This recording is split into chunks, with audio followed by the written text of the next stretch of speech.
Hello everyone, and what you're looking at right now is possibly the best price to performance DDR4 kit that you can currently buy.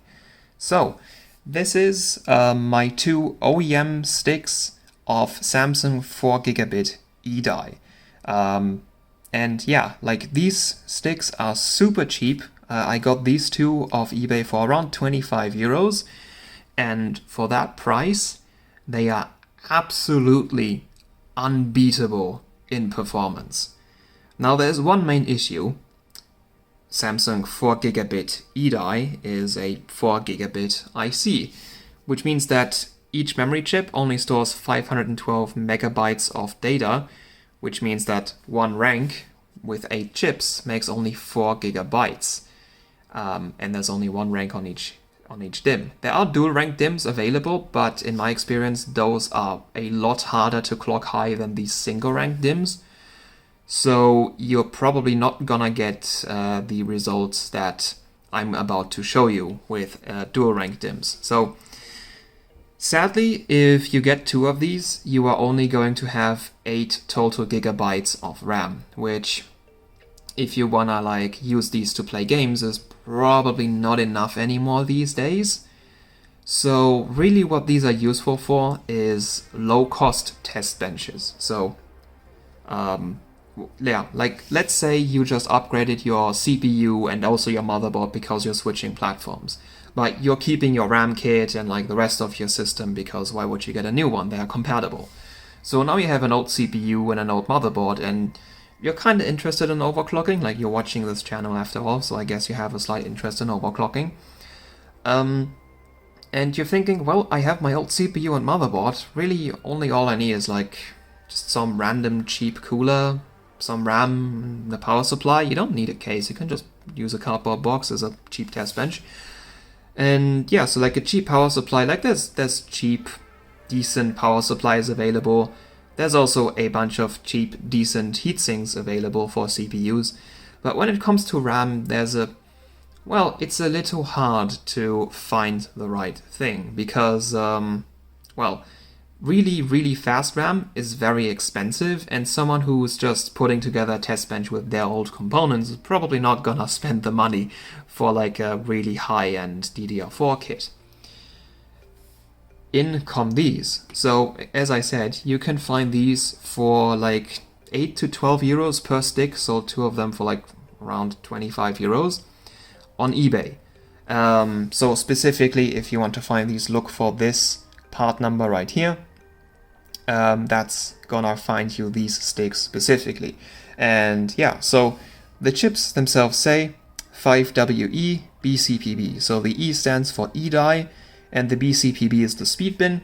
Also says it right here, this is the 2133. So BCPB on Samsung chips means that these are rated for 2133, 15, 15, 15 at 1.2 volts, which is their JDEC bin.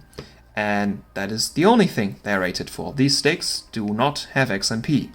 You wouldn't really expect the green PCB OEM stick directly from Samsung to have XMP because Samsung doesn't care about XMP or overclocking for that matter. They care about selling lots and lots of green PCB JDEC binned memory sticks to servers and data centers and computer farms and whoever else runs RAM at JDEC, because that market is a lot bigger than the DIY PC enthusiast sphere.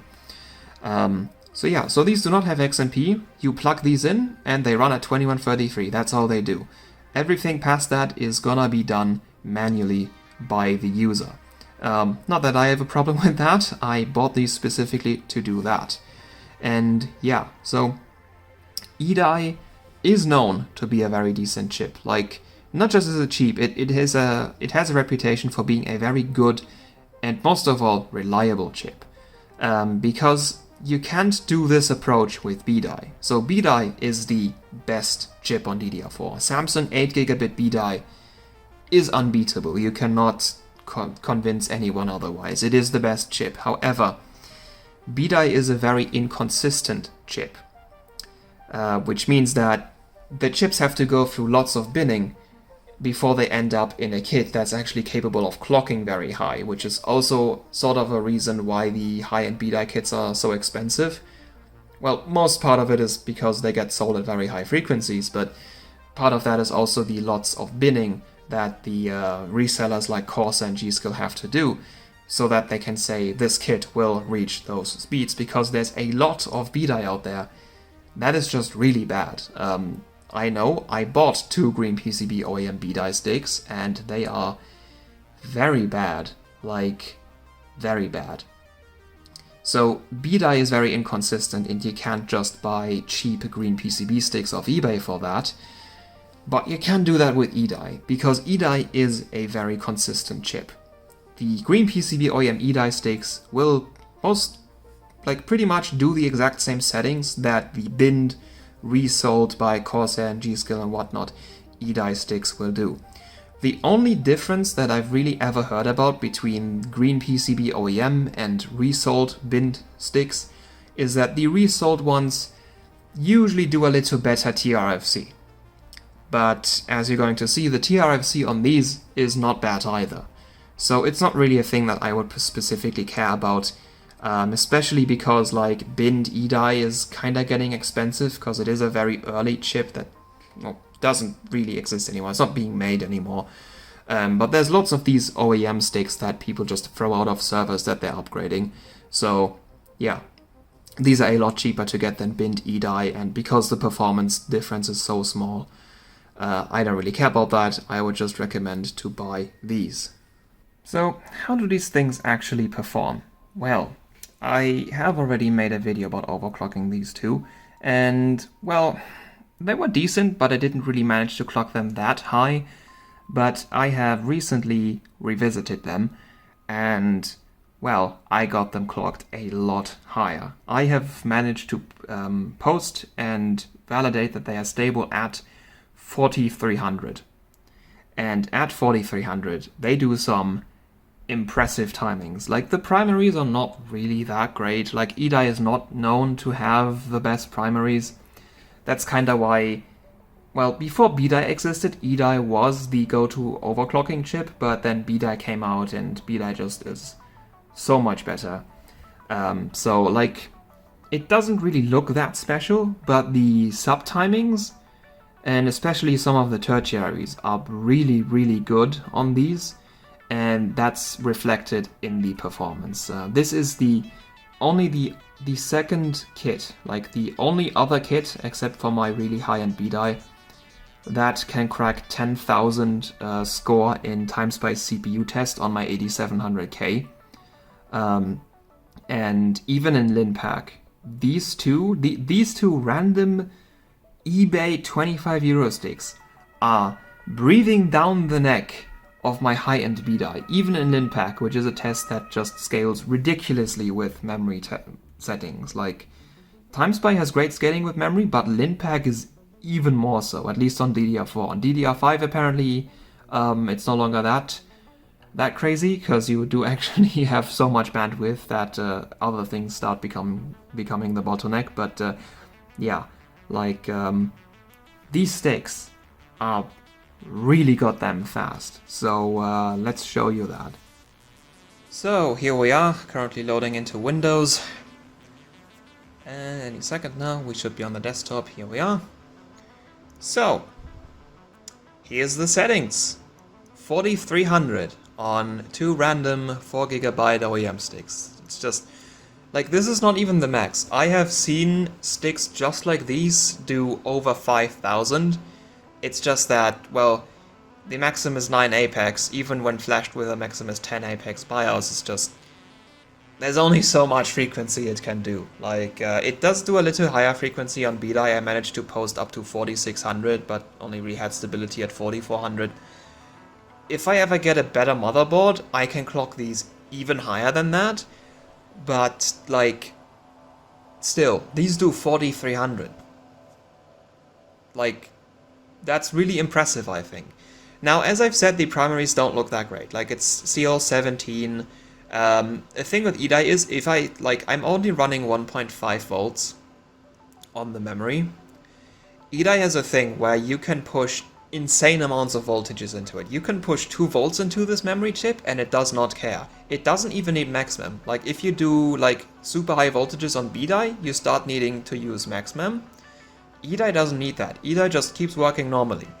And on E-die, well, your CAS latency goes way lower if you put a lot of voltage into it, so I think it can do things like 4000 CL12. Not that it really changes your performance much. The CAS latency is mostly unimportant for performance, as are most of the primary timings really. But yeah, so at 1.5 volts I got CL17 out of this. TRCD and TRP are 23. This is 28 because 28 is just the lowest. And here's another cool thing, it does actually run 1T command rate. I was so surprised when I set 1T for fun and it actually posted, because I have not seen anything else just even post 1T command rate above 3600 on this board.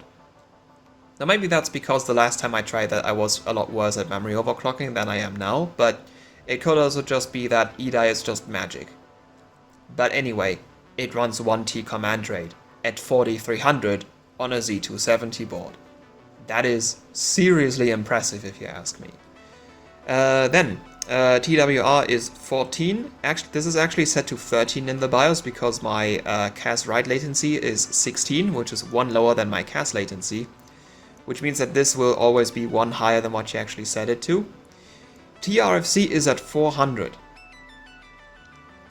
That, again, really damn good, and considering that like if this was a bin kit, you would probably expect this to go like maybe like 50 lower still, and at 50 lower this would like at 350 this is getting close to B-die, because B-die does like 320 at this frequency. Like even at 400 this is very close to B-die, because like your typical like Hynix chip or even your Samsung C-die do like high 400s before they even come close to 4000, yet go above it like this one. So like TRFC, really damn good. Not as good as B-die, but B-die is just like in a tier of its own, because on B-die TRFC and TRCD and TRP scale with voltage, which pretty much no other memory chip does. Most other memory chips only have frequency and CAS latency that scale with voltage. Pretty much everything else just kind of keeps going up if you raise the frequency. But yeah. Now this is a bit weird. The RRDs and T4 are not optimal on this. Optimal would be for 416. Yeah, it just kind of needs 5.5. And because both of these are at 5, this can only go to 20.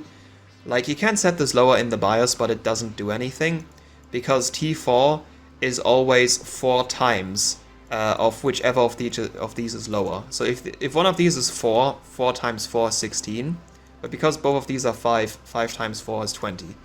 Now these timings are very important for performance, so I would like to run these at 4.416, but it just kinda doesn't work. It is not stable like that at this frequency, and yeah, like yeah, the performance is still very good, even with this at 5.520. It's just like, this is like the one thing that I kinda would have liked to have better. And yeah, so these are set by the tertiaries. RTP goes to 7. Apparently, like, yeah, like I wasn't sure whether this board, like, because like TRPP doesn't actually exist on an Intel CPU. There's like a different timing that kinda does the same.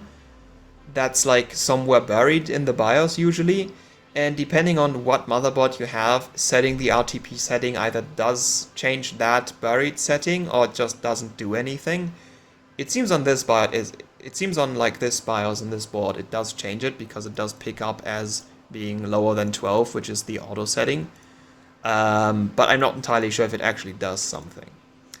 We have already went about this. These are unimportant. TREFI maxed out. Just always. Like, apparently kits exist that can't max this out. They might be Micron. I've never worked with Micron chips. But all the chips that I've tested were always able to max this out. CKE still goes to 0. And here comes the cool part. 4646 at 4300. Like, usually I'd expect these to do like 7.4, 7.4, if not even 8.4 or like 7.5 or something like that. It just runs at 6.4. This is better than my B-die, I think. I'm not entirely sure if I actually completely maxed the tertiaries on my B-die, because I did that quite a while ago. But yeah, like 6.4 running on both read-read and write-write, like same group, different group, really damn good. Like, there are a lot of chips, like even including B-die chips, like the new BCWE variation of B-die runs worse tertiaries than this at 3600. And yeah, just really good tertiaries. Then this is both 13 and this is 28, 24, and this, because it's 28, that is 6, because this is 24, that is 2. Yeah, and then of course different rank and different dim timings are always set to 0, because we only have one rank and one dim in each memory channel, so yeah, these never get used.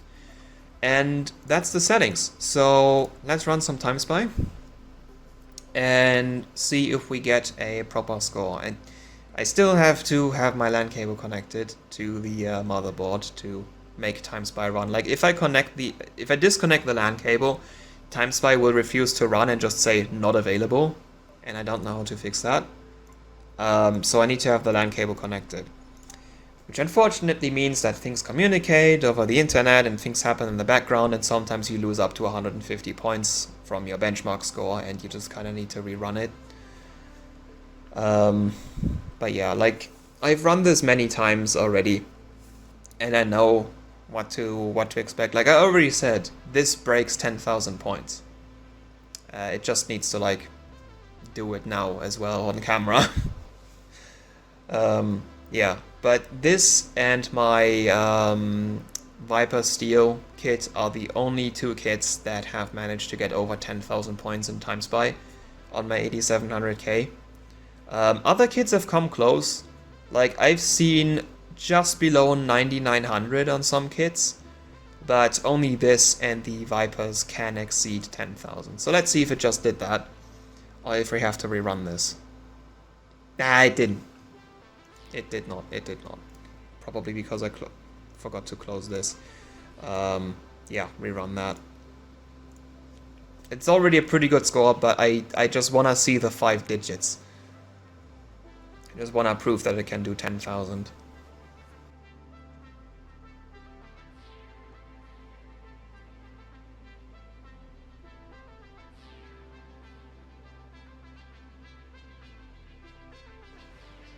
There we go.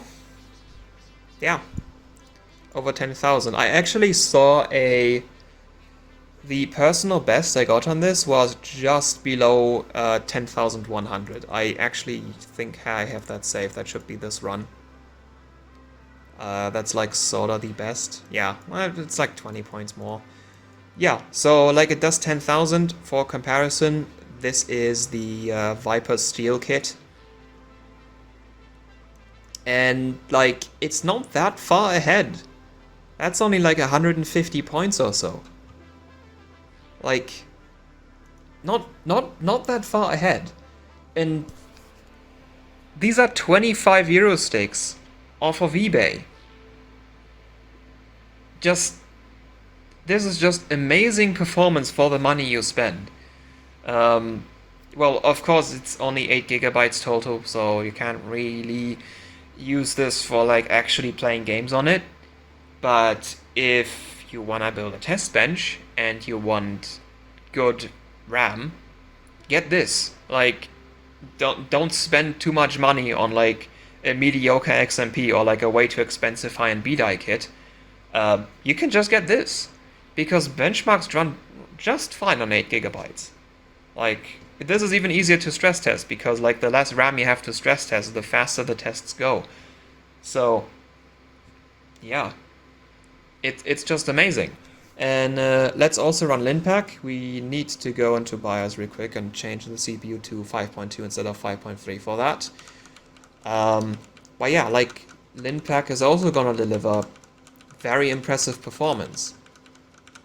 it's just kind of insane what the value of this kit is. Like, for everything that doesn't need 16 gigabytes, this is just the best RAM. Just period. The best RAM. Just amazing at overclocking and super cheap to get. Okay, let's change that to 5.2. And I think this is also the first time that I really overclocked something by more than 100%.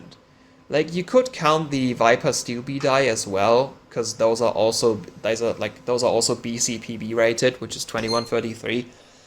So technically at 4400, that's an even bigger overclock than these at 4300, but those come at 4400 with the XMP, so it's not like I did much to get there. These ones, though, that was all me. These ones do not have any XMP on them. And yeah, so let's run a little bit of linpack. So I want to benchmark, standard benchmark, and let's do 3 runs. Before I start that, I always open CPU-Z and Task Manager to make sure it like actually runs right, because sometimes the benchmark just like says it's running, but it doesn't actually do anything, and you can see that by CPU usage and RAM memory usage and CPU clock just kind of dropping. But yeah, so it's a standard test. It's fairly quick per cycle, so we should see our result. And yeah. Let's see, it should spit it out like just now. Yeah, there we are. 292. That's about where it should be. That is a good result. Like, I'm just gonna like edit in the results chart that I've made for linpack with the CPU and many different memory settings. And it is up there. Like, just shy of the really high-end Viper Steel kit. And yeah, it's just insane. Like, I love this memory kit. This is great stuff. Like, if well, I was gonna say, if only this stuff existed in 8 gigabits. Well, that's B-die. But yeah, like, seriously, as long as you don't need more than 8 gigabytes, this stuff is just fine. Oh, it even in 293 right there. 292 is still the average, though. Yeah, like, this is amazing RAM. And this is so easy to like get, because you don't need to look for any specific XMP specs to buy. They're not expensive. You can just go on eBay, put in that part number from the beginning of the video, and you can find these sticks super cheap, and they're just all gonna be decent. Like, because E-die is a consistent chip. It's not like B-die where you have like, where you play essentially silicon lottery on hard mode, because you have 8 chips on each stick, 16 if it's dual rank, and you just need all of them to be good in order to have good overclocking, which on B-die is just not possible unless you have a binning machine. But E-die is consistent. E-die is fine. You can just take any random E-die and probably do 5,000 on it. Not with this motherboard, because it's a bit too old for that, but like, if I had like a B550 board, like pretty much any B550 board, doesn't really have to be that great. Well, probably a non-Asus B550 board, because those apparently have issues with memory overclocking, but like an MSI or like a Gigabyte B550 board, I could probably do 5,000 with these two sticks with like relatively little effort. And yeah, like, if you want to get into RAM overclocking, or if you just need cheap RAM for a test bench, or I don't know, like a budget gaming PC where you only really want 8 gigs, or like, I don't know, anything where you need fast RAM but less than 16 gigs, just get this. Like, I really see no reason to get something else, because like, you could say, oh, it doesn't look that great, it's green PCB. Honestly, I think that's an upside, because I think it's like flexing or like bragging rights. If you can significantly outperform someone with your green PCB eBay sticks, and they have their like Trident Z Royal stuff running at XMP, because like people who buy Trident Z Royal probably don't know what subtimings are. But yeah, like I like the idea of just completely crapping all over someone with 2 green PCB sticks. That's just kind of a nice thought. So like, yeah, if like RGB or nice looking kits are too expensive and the green PCB stuff of eBay does it too, I would probably just get that. But anyway, so that's the result from Samsung 4GB eDie.